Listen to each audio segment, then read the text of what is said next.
Hello, everybody. My name is Tim White Sr., and I'm trying something new, something I've never done before. I know there's a lot that's out there with social media, so we thought we'd embark on a, a mission, if you will, to use the social media as a way to minister to people. And I think it's by far, since some of my friends have instructed me to do so, it seems to be a good way of doing things. A little bit about me. Have over 40 years in the ministry. I'm a minister, I'm a counselor, evangelist, pastor, and an author. And I have a mission. The mission is a very small mission overall, and it's to share what I've learned to help change the lives of those who are in this world. As a matter of fact, it's not limited to locality, but it's about diversity. I want to minister to those who are all around the world. Some friends of mine told me that this is an opportunity to have a global ministry, and that not only that, I can become pastor globally rather than just locally. Thought that's a great idea. So here's my goal. My goal is, with your help, of course, is to reach over 1 million people in a short period of time. This is a vision that I've had, and it's to educate, to inform, and to enlighten. I want to speak to the whole person, which means our teaching will focus on the physical, emotional, and the spiritual well-being of those who come to listen to me. We will talk about faith, but we'll also focus on finances as well. I have some people who are with me, tremendous as far as their teaching and understanding of financial matters and how we can and how we need to be and should be educated as far as our finances are concerned. The biggest challenge is getting people to get involved and getting them to do the one thing that most of us don't like to do, and that's to take the time to read. It's not about going by blind faith as much as it is learning, doing by learning and experiences. And this is one of the things, again, we will focus on as time progresses. I don't want you to just follow me, because as a matter of fact, it's not about just following, it's about leading. It's have an opportunity for us to teach you how to do what we're doing and duplicating it. And one of the things that I've learned over the years as part of being an evangelist, most people don't know how to evangelize. They don't know how to teach. They don't know what to teach, when to teach, why to teach, and who to teach. And that translates not only biblically, but it also translates globally, even into business. We have to learn how to minister to people in business with us. And in doing so, we become stronger and they become stronger. As we said already, it's a matter of not only following, but learning also how to lead. I'm not here to debate with people, but I'm here to share. I'm here because some people believe in the message, they believe in the man, and they also believe in the ministry. I believe in all those things. I believe in people.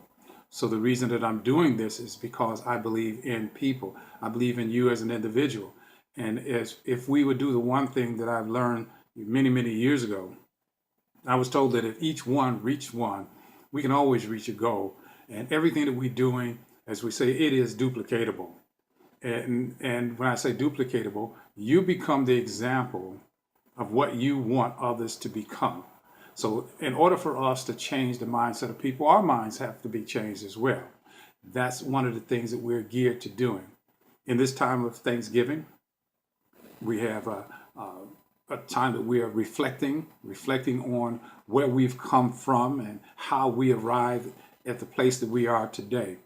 And in doing that, we have to understand where we are. Why are you where you are right now? What's the reason for your being where you're at? Whether it's financially or whether it's spiritually or whether it's physically, why are you where you're at?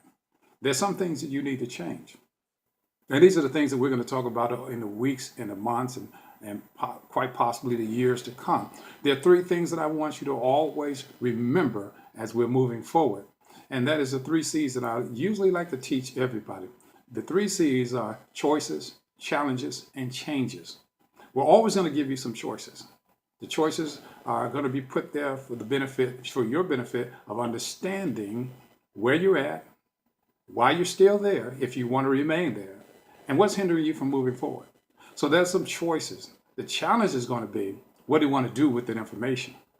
Once you have this information, what do you plan to do with it Do you plan to do, as most of us tend to do, is sit around, put it somewhere on the sideline and say, I'll get to it, prayerfully, maybe down the road? Or are you going to make excuses and say it's somebody else's fault because you're where you're at financially, where you're at spiritually, where you're at physically? You have to change these things. You, and that's the emphasis is always going to be on you. What are you going to do? So you're going to be given those choices. You're going to be challenged. But then the final analysis, the bottom line, only you can make those changes. Again, it's easier for us to blame someone, to look for someone to say it's their fault, why we're where we're at. It's the husband, it's the wife, it's the children, it's the job. You know, those things are just things. It comes down to where you are mentally. And where you are mentally is going to keep you where you are physically. Yeah, I know that seems like it's a hard thing to digest, but it is true nonetheless.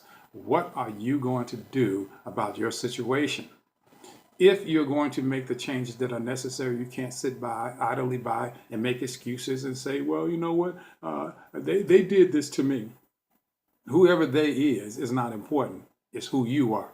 Eleanor Roosevelt said something very profoundly, and I'm going to give it to you now, and you'll probably hear it again down the road. But she said, no one can make you feel inferior until you first give them permission. So no one controls you but you. No one controls your emotions but you. No one controls your intellect but you. So where you are is where you choose to be until you choose to change. I know that might seem a little bit tough to some of us, but nonetheless it's true. So if you're going to be on board with what we're doing, and I'm hoping you are, I'm hoping that you will not only come, but you will bring some people and have them at least check out what I'm all about. As I said, there are things that we're going to talk about. We're going to talk about some of the books that I've written. In the coming weeks, very shortly, we'll be talking about several of the books that we've written that I believe will be very, very important to you as an individual, emotionally, and spiritually and physically. We have to change how you think if we want to change where you're going. Don't become, as I've said this on my Facebook page, don't become a revolving door. What do we mean by that? A revolving door, as you all know, it moves, constantly moves, but it's going nowhere. And so many of us are moving. We're in motion physically, but we're going nowhere spiritually or emotionally. We must change the direction. And the way to change the direction is much like a computer. You need to upgrade. It's time to make an upgrade. And if you're willing to make the upgrade, I'm hoping that you will join me and join with me, because there's some tremendous things I want to teach. You'll see some charts behind me after a while and some things that we're going to be talking about. And with those things, as I say, there's some great responsibility to come with that insight. And I am ready, I am prepared to share with you what I have learned over the years. I am by no stretch of the imagination a genius. I don't consider myself one of the smartest people, but there are certain things that I have experienced over the years that I am willing to share with you and offer to you. My task is no more than preparing a table like a chef. I'm to prepare the table and put the food out on the table. I'll make a call to you as individuals to come to the table and eat. How much you eat will depend on you. What you eat will depend on you. But you cannot come and say, I was not fed, or he did not have a meal prepared for me. It's up to you. I'm looking forward to talking with you. I'm looking forward to hearing from you, your questions, because there's a time that's going to come that you can ask questions. And I'm going to do my best to answer those questions for you. But in doing so, some of the answers we may not like, but it's like taking medicine. All medicines don't have to taste good to be good. So in this time of giving thanks, I want you to be thankful for this opportunity.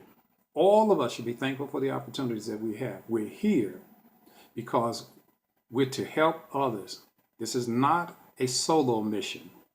All of us are working together to accomplish this. And that's what a team does. They work together for a common goal.